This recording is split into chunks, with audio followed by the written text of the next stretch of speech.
Ya, shalom, selamat pagi. Hari ini kita akan membahas kisi-kisi penilaian akhir semester 2. Ada 40 soal PG dan uraian singkat yang akan saya keluarkan, dan hari ini saya akan bahas dulu kisi-kisinya sehingga kalian diharapkan mampu untuk mengerjakan semua soalnya dengan baik. Oke, sebelumnya mari kita berdoa. Tuhan berkati pelajaran kami hari ini sehingga kami mampu mencernanya dan kami siap untuk melaksanakan ujian akhir semester 2. Terima kasih, dalam nama Yesus kami berdoa, amin. Oke, dari nomor 1. Nomor 1 adalah menyebutkan politik yang dijalankan Belanda dengan cara balas budi untuk seluruh tindakan kerajaan Belanda terhadap Indonesia, yaitu politik balas budi yang namanya politik etis. Yang kedua, tentang penulis novel yang menceritakan tentang tanam paksa di Indonesia, yaitu Multatuli. Yang ketiga, nama pahlawan di Pulau Bali di daerah Margarana. Ya, tokohnya adalah I Gusti Ngurah Rai. Yang keempat,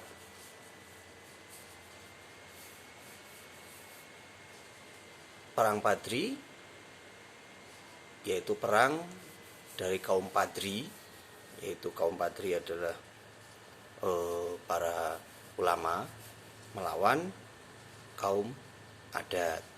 Jadi awalnya bukan melawan penjajah Belanda. Yang keenam, pendiri organisasi Budi Utomo adalah Dr. Sutomo. Yang ketujuh,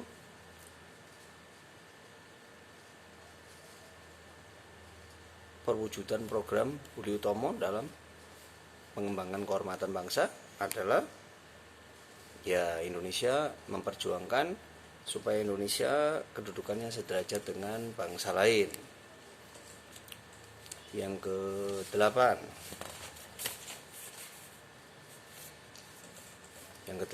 sejarah Hari Kebangkitan Nasional. Ya, sejarah Hari Kebangkitan Nasional adalah hari lahirnya organisasi Budi Utomo. Ya, nomor 9. Sementara hari organisasi lahirnya Budi Utomo adalah tanggal 20 Mei 1908. Nomor 10. Ya, sikap yang membangun rasa persatuan, nanti kalian boleh tentukan bahwa yang membangun persatuan itu ada nasionalisme, ada patriotisme. Yang nomor 11, contoh tindakan menjunjung tinggi persatuan.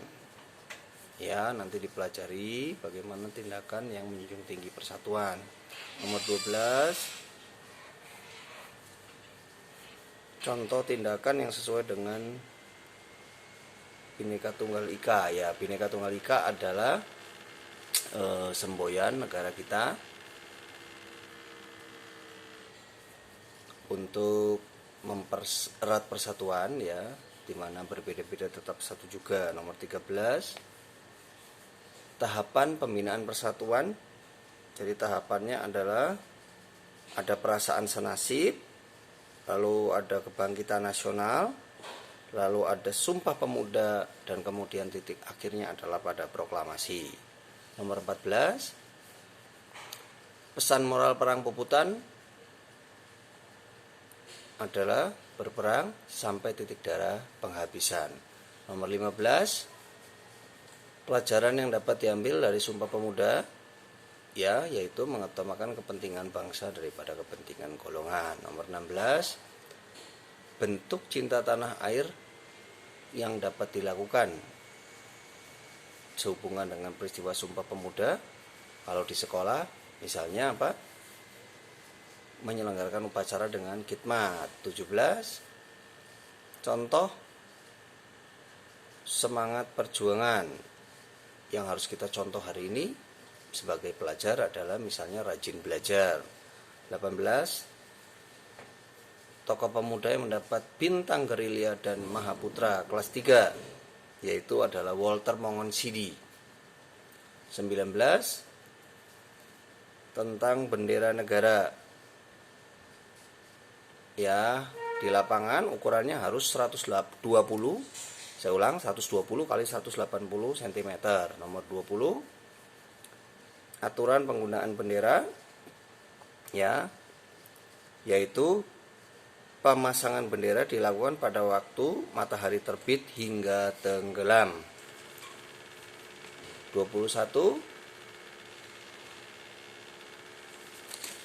contoh tindakan untuk mengharumkan nama bangsa dan negara, misalnya ikut lomba dan memenangkan kejuaraan. 22 tokoh yang tidak menghadiri proklamasi karena perbedaan sikap, yaitu Sultan Syahrir. Nomor 22 itu tadi. 23 ya, Jepang menyerah tanpa syarat kepada sekutu tanggal 14 Agustus. Nomor 24 golongan yang mendesak agar Soekarno-Hatta segera proklamasi adalah golongan muda. Nomor 25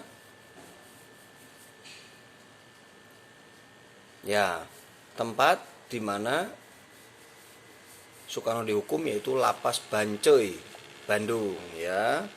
Nomor 26 sikap Bung Tomo dalam pertempuran Surabaya adalah dia mengobarkan semangat dengan cara berpidato dengan berapi-api. Nomor 27 terjadinya pertempuran di Surabaya, ya, itu tanggal 10 November 1945. Nomor 28 dua hal yang dilakukan yaitu oleh pendiri bangsa, yaitu ada dua hal, ada perang dan ada diplomasi. Nomor 29 pasukan yang membonceng Afnei adalah pasukan Nika. Nomor 30 hari besar tanggal 10 November diperingati sebagai Hari Pahlawan. Oke, itu adalah soal-soal pilihan berganda, dan ada soal uraian singkat yaitu menjawab gambar-gambar tokoh. Ya, yang pertama adalah tokoh pahlawan di tanah Jawa yang menimbulkan kerugian terbesar, yaitu Pangeran Diponegoro. Yang kedua, Jenderal Jepang yang ikut berperang dalam memprakarsai kemerdekaan Indonesia, yaitu Jenderal Terauchi, memanggil